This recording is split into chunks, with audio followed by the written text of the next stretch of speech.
1936, a year etched in the annals of British history, not by war or monumental legislation, but by a love story that shook the monarchy to its core. Imagine a king, born to rule an empire, faced with an impossible choice: his crown or the woman he loved. This isn't just a tale of royal scandal. It's a profound human drama, a clash between duty and desire that would forever alter the course of the British monarchy. Get ready to delve into the extraordinary life and unprecedented decision of King Edward VIII.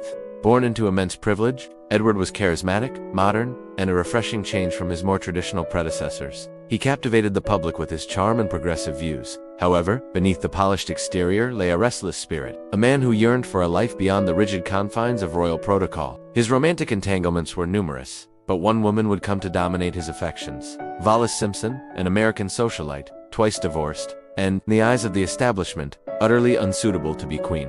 Their relationship blossomed, discreetly at first, then more openly, causing growing concern within the government and the Church of England. The very idea of a divorced woman, let alone an American one, becoming queen consort was unthinkable.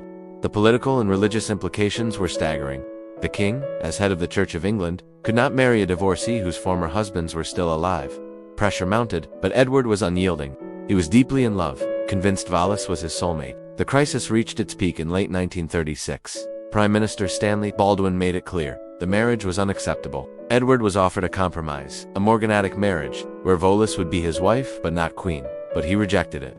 For Edward, it was all or nothing. On December 10, 1936, in a move that sent shockwaves across the globe, King Edward VIII signed the instrument of abdication. In a radio address, he famously declared he could not carry the heavy burden of responsibility of kingship without the help and support of the woman I love. His abdication, a mere 326 days into his reign, was an act of profound personal sacrifice, unprecedented in modern British history. It elevated his younger brother, Albert, to the throne, who became King George VI, and whose daughter, Elizabeth, would eventually become Queen Elizabeth II. Edward and Wallis, now the Duke and Duchess of Windsor, spent the rest of their lives largely in exile, their love story continuing but forever shadowed by the crown that was forfeited. The abdication remains a powerful testament to the enduring conflict between personal happiness and public duty, a story that continues to fascinate and provoke discussion to this day.